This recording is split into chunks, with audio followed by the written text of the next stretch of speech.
وفاداری یہ اختر کا سلا سجد رضا تم ہو، وفاداری یہ اختر کا سلا سجد رضا تم ہو۔ توحید کے مت والو، شمع رسالت کے پروانوں، غوث خواجہ و رضا کے دیوانوں، السلام علیکم ورحمۃ اللہ وبرکاتہ۔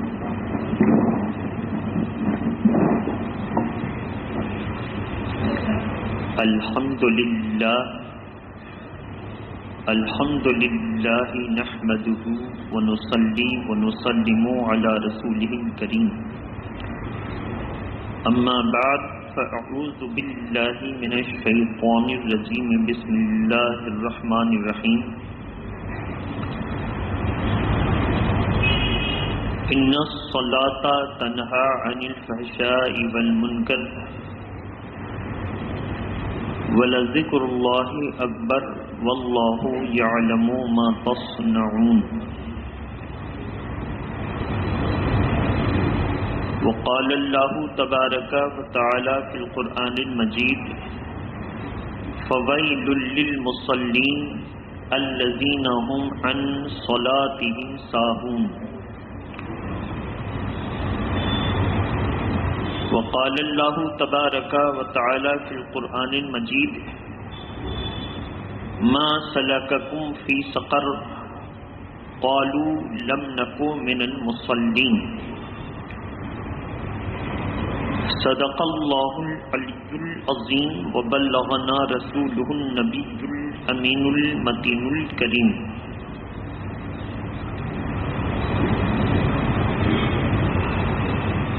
اللہ کی سرتا بقدم شان ہے یہ، انسان ہی انسان وہ انسان ہے یہ۔ قرآن تو بتاتا ہے ایمان انہیں، ایمان یہ کہتا ہے میری جان ہے یہ۔ اور وہ ایک سجدہ جسے تو گراں سمجھتا ہے، وہ ایک سجدہ جسے تو گراں سمجھتا ہے، ہزار سجدوں سے دیتا ہے آدمی کو نجات۔ عزیزان ملت اسلامیہ، آج کی اس محفل محبت میں میں نے نماز کی اہمیت و فضیلت کے متعلق اور نماز چھوڑنے والوں کی وعید کے متعلق 3 جگہوں سے قرآن مجید کی آیت کریمہ کو پڑھا ہے۔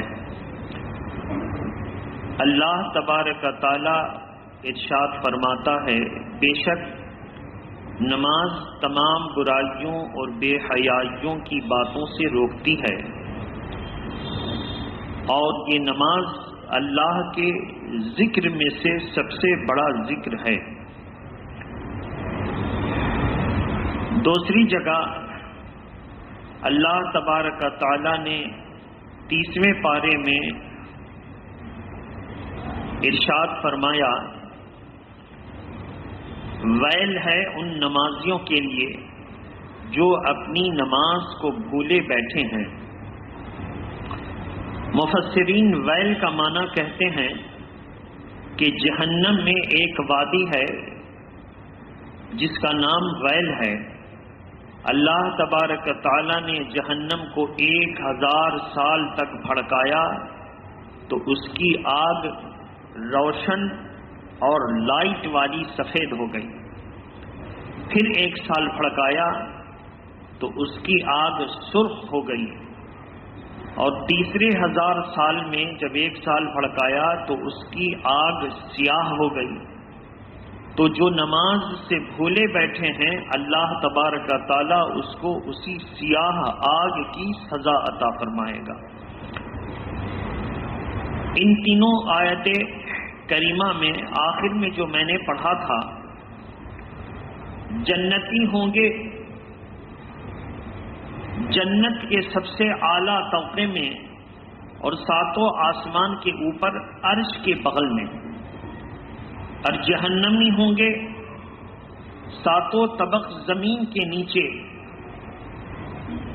اس کے باوجود بھی جنتی جب اوپر سے جھانکیں گے تو یہ 14 طبقات، 7 آسمان 7 زمین، جس کی موٹائی 500 سال کی راہ کے برابر موٹائی اور 500 سال کے درمیان بیچ میں پھر خلا، تقریباً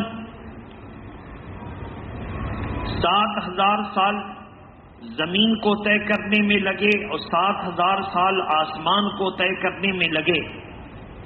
اس کے بعد پھر عرش، اس کی مسافت تقریباً 500 سال، تو یہ 14500 سال کی مسافت سے جب جنتی اوپر دیکھیں گے تو جہنمیوں سے پوچھیں گے قالو ما تلکا فی یمینک، جنت والے کو دائیں طرف بھیجا جائے گا اور جب جائیں گے وہ اپنے ٹھکانے پر، آرام کی جگہ پر، تو ان کو نظر آئے گا کہ جہنمی ہیں، تو پوچھیں گے ما تلکا فی یمینکا، کہ تمہیں کون سی بات، کس چیز نے جہنم میں ڈال دیا؟ تو وہ کہیں گے لم نکو من المصلین، ہم نماز نہیں پڑھتے تھے۔ آپ اندازہ کریں، آج لوگ کہتے ہیں کہ اللہ کے پیارے نبی مدینہ میں ہیں، وہ کیسے سن سکتے ہیں؟ تم جو یہاں سے پکارتے ہو یہ تمہاری دیوانگی ہے۔ اور ہم تو قرآن مجید میں پڑھتے ہیں کہ جنتیوں اور جہنمیوں کی حص اتنی بڑھ جائے گی کہ جنتی ہوگا 7 آسمان کے اوپر اور جہنمی ہوں گے 7 زمین کے نیچے۔ اس کے بعد بھی سوال و جواب ہوگا اور جنتی جہنمیوں کی سزا کو دیکھ رہے ہوں گے، ان کی باتوں کو سن رہے ہوں گے، دونوں ایک دوسرے سے کلام کر رہے ہوں گے۔ جب جہنمی کا یہ عالم ہے اور جنتی کا یہ عالم ہے تو جن کے صدقے میں جنت ملی ان کا کیا عالم ہوگا؟ تو عرض یہ کرنا ہے، پھر آپ ہم کو میرے اوپر فورس اور پریشر ڈالیے، مولانا صاحب سب کو لے کر کے چلیے۔ تو قرآن نے جس کو الگ کر دیا، سوال یہ کرنا چاہیے تھا کہ تم کو ساتھ چلنے کے لیے نبی کی توہین نہیں کرنی تھی، ساتھ چلنا تھا تو تم کو شریعت کا مذاق نہیں اڑانا تھا، ساتھ چلنا تھا تو اللہ اور اس کے رسول کی دین کی توہین نہیں کرنی تھی، تو تم خود سے الگ ہوئے ہو اور اب کہتے ہو ساتھ لے لو۔ کہنا تو یہ چاہیے تھا، مگر آدمی الٹا شریفوں پر دباؤ ڈالتا ہے اور سوچتا ہے ہم انصاف کر رہے ہیں۔ یہ انصاف نہیں ہے، انصاف وہ ہے جو قرآن نے کیا ہے۔ الغرض آج ہماری گفتگو کا محور یہ ہے، نماز اور نماز کو بھولے بیٹھنا اور نماز کو جان بوجھ کر کے چھوڑ دینا، اور اگلے ہفتہ پھر ہم جماعت سے متعلق آپ کے سامنے عرض کریں گے۔ محبت کے ساتھ درود شریف پڑھیں، اللہم صلی علی سیدنا شفینا حبیبنا مولانا محمد وآلہ واصحابہ وبارک وسلم، صلاۃ و سلام علیک یا رسول اللہ۔ 12 نمبر 18 میں ہے قد افلح المؤمنون، تحقیق کہ وہ مومن کامیاب ہوا۔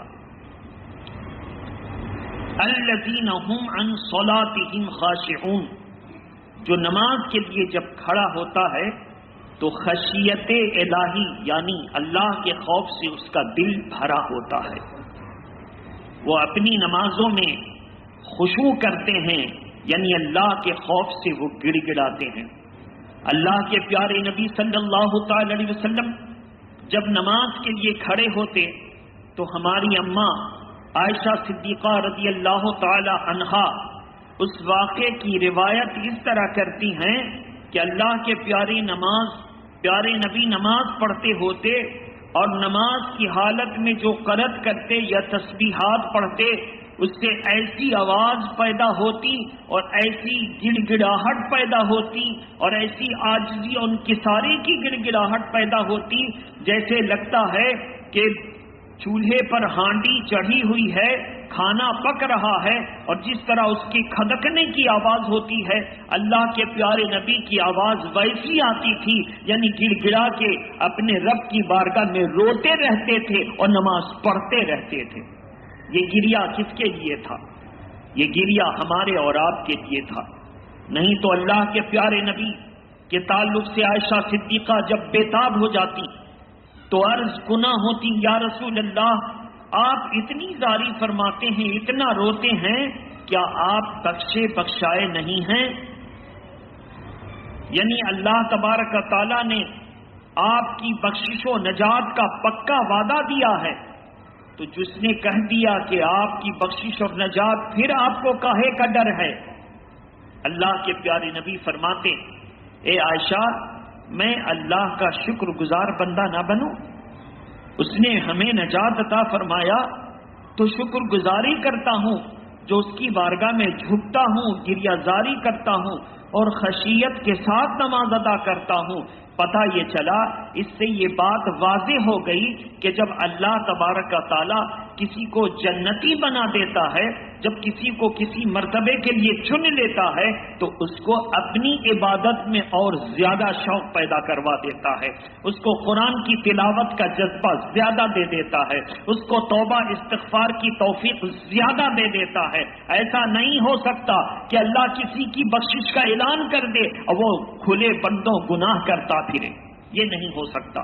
تو میرے محترم بزرگ اور دوستو، 12 نمبر 18 سورہ مومنون آیت کریمہ نمبر 9، 10، 11، اس کو آپ جب جا کر کے پڑھیں گے تو اس میں ہے اللہ تبارک و تعالیٰ نے مومنوں کی شان بیان کی ہے کہ مومن کیا کرتے ہیں، جنتی، وہ اپنی نماز وقت پر ادا کرتے ہیں، نماز کو وقت پر ادا کرتے ہیں۔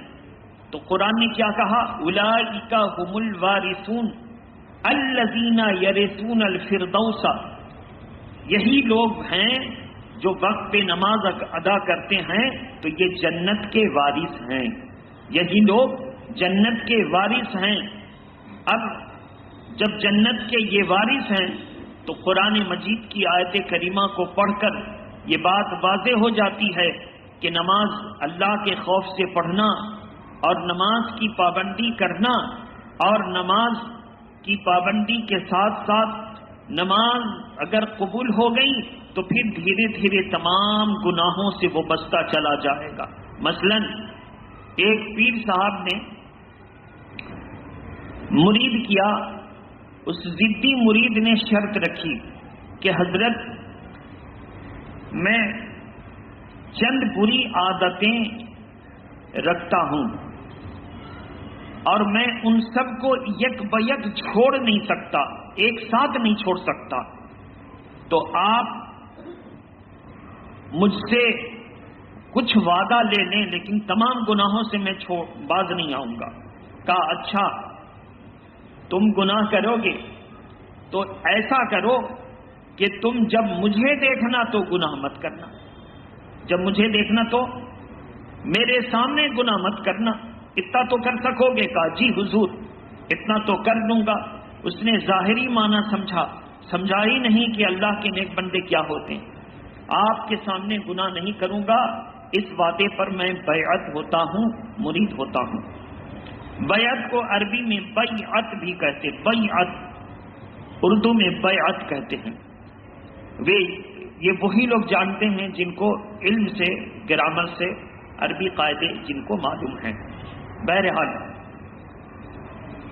اور جن کا عربی قاعدہ ان کا موضوع نہیں ہے، اس معاملے میں ان کو پڑھنا نہیں چاہیے، علماء کی باتوں پر یقین رکھنی چاہیے۔ تو انہوں نے کہا ٹھیک ہے، بیعت کر دیا، مرید کر دیا۔ رات ہوئی تو انہوں نے کہا کہ چلو ذرا جوئے کے اڈے پر جاتے ہیں، دوست آ گئے ہوں گے، جوا کھیل لیتے ہیں۔ رات میں اٹھے اور چلے تو جیسے ہی جوئے کے اڈے پر گئے اور جوئے کی پتیوں کو ہاتھ پر لیا تو اس میں ان کے پیر کا چہرہ جھلکنے لگا، نظر آنے لگا۔ اللہ کے خوف سے وہ پتی ہاتھ سے گر گئی، وہاں سے ڈر کر بھاگے، پھر آئے گھر، خوف و امید کی حالت میں کچھ دیر رہے کہ پھر ذہن میں کلبلاہٹ پیدا ہوئی، چلو کم سے کم شراب پی لیتے ہیں۔ شراب کے جام کو جیسے ہاتھ میں لیا تو پیر کا چہرہ نظر آیا، پھر وہاں سے بھاگے، پھر اسی طرح گناہوں کے اڈے پر گئے، دیکھا یہاں بھی پیر کا جلوہ، جب ہر جگہ پیر نظر آئے تو کہتا ہے آج ان کو کیا ہو گیا کہ میری اتنی نگہبانی کر رہے ہیں، اب واپس آ جاتا ہے۔ پوری رات اس طرح گزر گئی اور صبح ہوئی تو غسل کیا، سچے دل سے توبہ کیا، کہا کہ کتنے بڑے ہم بدبخت ہیں کہ جب ہمارا پیر ہر جگہ جلوہ فرما ہو سکتا ہے تو ہمارے پیارے رسول اللہ ہر جگہ جلوہ فرما ہیں، ہماری نگاہیں اندھی ہیں، میرا خدا ہر جگہ موجود ہے، ہماری نگاہیں اندھی ہیں، وہ ہر جگہ اپنے علم کے اعتبار سے موجود ہے لیکن ہم دیکھ نہیں پاتے، لہذا اس نے سچے دل سے توبہ کیا اور توبہ کر کے کہا کہ جب اپنے علم کے اعتبار سے میرا رب ہر جگہ موجود ہے تو ہم گناہ کیوں کرتے ہیں، آج سے ہم گناہ ہی نہ کریں گے۔ اب چلا پھر پیر کے پاس جا کر سچے دل سے تائب ہوا، کہا سرکار آپ نے کہا تھا میرے سامنے گناہ نہ کرنا، میں تو ہر وقت آپ کو سامنے دیکھا کرتا ہوں، اب جب نماز پڑھنے لگا تو ہر وقت اللہ کے حضور میں اپنے آپ کو پاتا ہوں، اس لیے اب عہد کرتا ہوں کہ کوئی گناہ نہ کروں گا۔ تو قرآن مجید کا مفہوم اب سمجھیں، قرآن مجید نے فرما دیا ان الصلاۃ تنہا عن الفحشاء والمنکر، بے شک نماز تمام برائیوں اور بے حیائیوں کی باتوں سے روکتی ہے۔ شرط ہے کہ ہم اور آپ جس کام میں محنت کرتے ہیں اس کو صحیح ڈھنگ سے پڑھ لیں، اگر وہ نماز ہوئی تو برائی سے روک رہی ہے کہ نہیں روک رہی ہے، اور اگر وہ نماز صرف اٹھک بیٹھک ہوئی، نماز کے واجبات چھوٹ گئے پتہ نہ چل سکا، نماز کے فرائض پتہ نہیں کیسے کیسے ہو گئے احساس نہ ہو سکا، نماز کی سنتیں چھوٹ گئیں آدمی کو معلوم نہ ہو سکا، رام اٹھے تو کہا چلو نماز پڑھ لیا، ایسی نماز نہیں ہوگی، ایسی نماز کو صرف اٹھک بیٹھک کہا گیا۔ دیکھیے آپ اللہ کے پیارے نبی صلی اللہ تعالی علیہ وسلم ہیں، ایک شخص آتے ہیں، انہوں نے نماز پڑھی اور کھٹا کھٹ والی نماز پڑھی۔ کیسی نماز پڑھی؟ کھٹا کھٹ والی نماز پڑھی۔ نماز میں کھٹا کھٹ نہیں ہے، جلدی سے اٹھے جلدی سے بیٹھے، نماز میں تعدیل ارکان ہے، زور سے بولیے تعدیل، یہ واجب ہے، ضروری ہے، لازم ہے۔ تعدیل ارکان کس کو کہتے ہیں؟ ایک فرض سے دوسرے فرض کے درمیان اتنی دیر ٹھہرنا کہ اطمینان ہو جائے۔ مثلا رکوع میں گئے، رکوع سے سر اٹھایا تو سجدہ میں جانا ہے، تو سر اٹھانے کے بعد اطمینان سے پیٹھ کو سیدھی رکھ کر کھڑے ہونے میں کم سے کم سبحان اللہ ادا ہو سکے۔ کیا ہو سکے؟ یعنی سبحان اللہ کہنے کے مطابق وہ کھڑا ہے، پھر وہ سجدہ میں گیا، سجدے سے سر اٹھا کر بیٹھا، سبحان اللہ کے برابر بیٹھا، پھر سجدہ میں گیا، پھر اس کے بعد کھڑا ہوا، تو جو یہ بیچ میں ایک فرض سے دوسرے فرض کے درمیان سبحان اللہ کی مقدار اتنی وقت تک ٹھہرا رہا، اسی کو کہتے ہیں دو ارکان کے درمیان عدل کرنا، انصاف کرنا، تعدیل کرنا، اسی کو کہتے ہیں۔ تو وہ آئے جناب، اور تعلیم نئے نماز سے واقفیت ہوئی تھی، پوری تعلیم نہیں تھی، تو کھٹا کھٹ والی نماز پڑھی۔ اللہ کے پیارے نبی نے فرمایا صلی فإنک لم تصل، جاؤ جا کر پھر سے نماز پڑھو کہ تم نے نماز نہیں پڑھی۔ وہ گئے اور جا کر نماز پڑھی۔ اللہ کے پیارے نبی نے ایک دوسری روایت میں کہ فرمایا کہ جاؤ تم وضو کرو۔ کیا قصور تھا ان کا؟ وہ اسبال کر کے نماز پڑھتے تھے۔ اسبال کیا ہے؟ اپنے امامہ کے شملہ کو لمبا کر کے جب بیٹھتے تو یہ شملہ جو ہے یہ پیچھے امامہ کا شملہ یہ دب جاتا اور کپڑے کو لٹکاتے تو آلودہ ہو جاتے. فرمایا کہ جاؤ تم پھر سے وضو کرو، تم پھر سے اور اپنے کپڑوں کو سمیٹ کر نماز پڑھو، یعنی اس انداز میں پڑھو کہ وہ اسبال کے حکم میں نہ آئے، یعنی حد سے زیادہ لمبا نہ ہو کہ اس میں الجھ جاؤ. بہرحال وہ گئے، جا کر وضو کیا، اپنے کپڑوں کو قاعدے سے پہنا، شملہ اپنا چھوٹا کیا اور نماز ادا کی. اللہ کے پیارے نبی نے فرمایا اب تم نے نماز ظاہراً صحیح پڑھی. انہوں نے کہا یا رسول اللہ تو وضو کا حکم کیوں عطا فرمایا؟ کہا جب کوئی واجب کو چھوڑتا ہے، نماز میں گڑبڑی کرتا ہے تو یہ گناہ ہے، اور وضو گناہوں کو دھو دیتا ہے. یہ گناہ ہے اور وضو گناہوں کو دھو دیتا ہے، تو میں نے چاہا کہ تمہارا گناہ دھل جائے، اس لیے نماز کی درستگی کے ساتھ وضو کے بھی کرنے کا حکم دے دیا. تو اس سے ہمیں پتا چلا کہ ہم اپنی نماز کو فراموش نہ کریں اور نماز سے غافل نہ ہوں. ہر وقت ہم نماز کا قاعدہ قانون سیکھتے رہیں. رمضان المبارک سے پہلے آپ کے سامنے میں نے نماز کے شرائط، نماز کے فرائض، نماز کے واجبات، نماز کی سنتیں رکھی تھیں. ان میں سے آپ کو یاد ہیں؟ اگر نہیں ہیں آج ہی سے ہم نماز کی کتاب اپنے گھر میں رکھیں. مثلا انوار شریعت، مثلا قانون شریعت، مثلا بہار شریعت کی پہلی جلد، یعنی ایک حصہ سے لے کر 6 حصہ. اس میں آپ کی ضروریات، نماز، روزہ، پہلے طہارت، وضو، غسل، نماز، روزہ، حج، زکوٰۃ کے سارے مسائل اس میں پہلی جلد میں موجود ہے. اس کو آپ اپنے گھر میں ضرور رکھیں اور اس کا آپ مطالعہ کریں. مطالعہ کرنے کے بعد پھر آپ کو کوئی سوال سمجھ میں نہ آئے تو آپ کتاب کا حوالہ دے کر کے سوال کریں کہ یہاں پہ یہ لکھا ہے اور مجھے سمجھ میں نہیں آتا.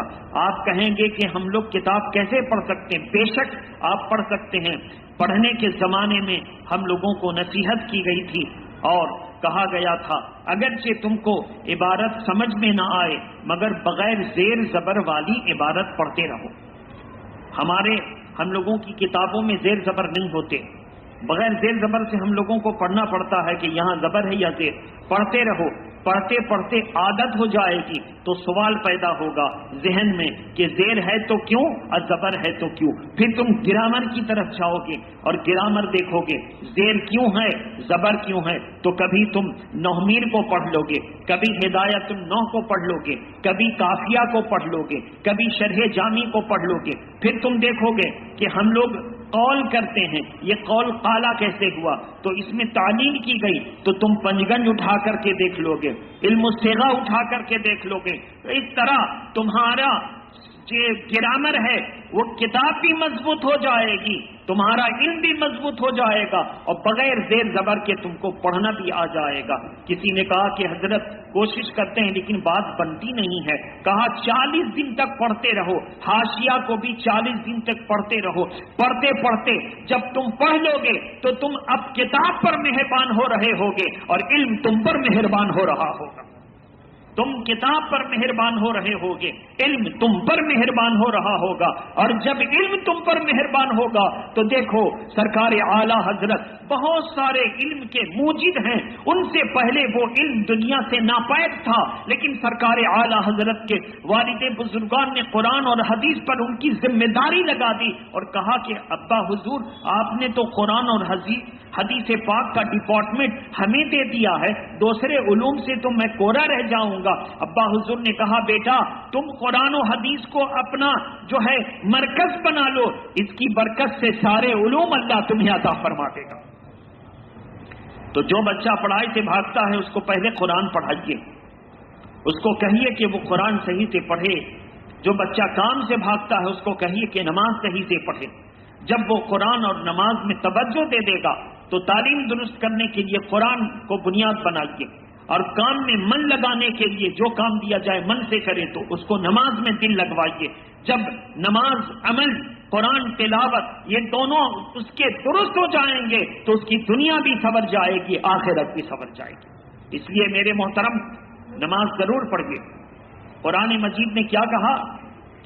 فویل للمصلین الذین هم عن صلاتهم ساہون، ویل ہے اس نمازی کے لیے جو اپنی نماز سے بھولے بیٹھے، خرابی اس نمازی کے لیے۔ اب بتائیے، منافقوں کی ایک پہچان ہے قرآن مجید میں کہ اذا قاموا الی الصلاۃ، 5واں پارہ آخری کا آپ پڑھیں گے، اذا قاموا الی الصلاۃ قاموا کسالی یراؤون الناس والذین یذکرون اللہ الا قلیلا۔ تم دیکھو گے کچھ لوگوں کو کہ جب نماز پڑھنے کے لیے جائیں گے تو سست روی کے ساتھ جائیں گے، جس کو آپ لوگ کہتے ہیں سستیا کر کر کے نماز کے لیے جا رہا، وقت کو ٹال کر کے نماز کو گرے پڑے حالت میں جا رہا ہے، مردنی حالت میں جا رہا ہے، بے دل سے نماز پڑھنے جا رہا ہے۔ تو ایک ہے نماز نہ پڑھنا، اس کی سزا کتنی بڑی ہوگی یہاں سے سوچیں۔ جو بے دل سے سستی کے ساتھ نماز کے لیے کھڑا ہوتا ہے اور وہ اپنی نماز کے ارکان کو صحیح سے ادا نہیں کرتا، کھٹپٹ جلدی سے نماز پڑھ لیتا ہے، اس کے بارے میں حکم ہے کہ جو لوگ اپنی نماز کو برباد کرتے ہیں وہ جہنم کے ویل میں ہے۔ اب بولیے کہ جہنم کی سب سے گہری وادی جب سستی کرنے والا اس میں ہو تو جو نماز سرے سے پڑھتا ہی نہیں وہ جہنم کے کس طبقے میں ہوگا۔ اس لیے اللہ کے پیارے نبی نے فرما دیا کہ نماز کی پابندی کرو۔ اللہ کے نبی ارشاد فرماتے ہیں آدمی گناہوں کی آگ جلاتا رہتا ہے، خرید و فروخت میں غلطی ہو گئی، کسی سے بات کرنے میں غلطی ہو گئی، ماں باپ کے پاس بیٹھا تھا کوئی گناہ کر بیٹھا، مثلا ان کی بات سے زور سے بات کر دیا، ان کی بات پر غصہ آیا، ڈانٹ دیا وغیرہ وغیرہ۔ فرمایا کہ تم دن بھر اپنے گناہوں کی آگ جلاتے رہتے ہو، لیکن جب نماز پڑھ لیتے ہو تو آگ ٹھنڈی ہو جاتی ہے، پھر گناہوں کی آگ جلاتے رہتے ہو، پھر نماز پڑھ لیتے ہو تو آگ ٹھنڈی ہو جاتی ہے۔ بتاؤ جو دن بھر میں 5 مرتبہ آگ کو ٹھنڈی کرتا ہوگا اور جو ٹھنڈی ہی نہیں کرتا ہوگا تو دونوں برابر ہوئے؟ کہا دونوں برابر نہیں ہوئے۔ اس کی آگ ٹھنڈی ہوتی رہی، سزا سے یہ بچتا رہا، اور اس کی آگ اس کو جلاتی رہی، اس کی دنیا بھی جلا دیتی ہے اور آخرت بھی جلا دیتی ہے۔ فرمایا اس لیے نماز کی پابندی کرو اور نماز کے لیے کوشش کرو کہ جماعت کے ساتھ پڑھی جائے۔ جماعت کے تعلق سے انشاءاللہ اگلے جمعہ ہم آپ کے سامنے رکھیں گے۔ ہماری اور آپ کی پوری ذمہ داری ہے کہ ہم اور آپ نماز کو خشوع خضوع کے ساتھ پڑھیں، یعنی نماز سے پہلے تمام دنیا کے فکر کو دور کر دیں، توجہ سے کھڑے ہوں تو نیت کرنے سے پہلے ایسا ماحول بنائیں، ذہن سازی ایسی کریں، ذہن کو تیار ایسے کریں کہ اے انسان، اے فلاں، اپنا نام لیں، وہ کہیں اے فلاں تو اللہ کی بارگاہ میں کھڑا ہے، تو اللہ کی بارگاہ میں کھڑا ہے، دیکھ اللہ کی یاد سے غافل مت ہو جانا کہ زبان قرآن کی قرض کرتی رہے اور دل بازار میں خرید و فروخت کرتا رہے، ایسا مت ہو جانا۔ اس طرح کر کے کریں اور ایسا لگے کہ پورا جسم میرا زمین کی طرف اتر رہا ہے، یہ انکساری ہے۔ نماز کی حالت میں عموماً مونڈھے چڑھ جاتے ہیں، لیکن جب یاد آئے کہ یہ چڑھنا اچھی بات نہیں تو آپ ایسا محسوس کریں کہ جسم میرا زمین کی طرف اتر رہا ہے۔ دیکھیں ہم لوگ پہلے کھڑے ہوتے ہیں، پھر اترتے ہیں تو رکوع کرتے ہیں، پھر اترتے ہیں تو سجدہ کرتے ہیں۔ اللہ کو اپنے بندوں کا زمین پر گرنا، انکساری کرنا، اترنا سب سے زیادہ پسند ہے۔ جو جتنا جسمانی اعتبار سے بھی اور ذہنی اعتبار سے بھی اپنے اتارے گا، اللہ اس کی نماز کو قبول فرما لے گا۔ اللہ تعالی ہماری اور آپ کی حاضری کو قبول فرمائے۔ وآخر دعوانا ان الحمدللہ رب العالمین۔ السلام علیکم۔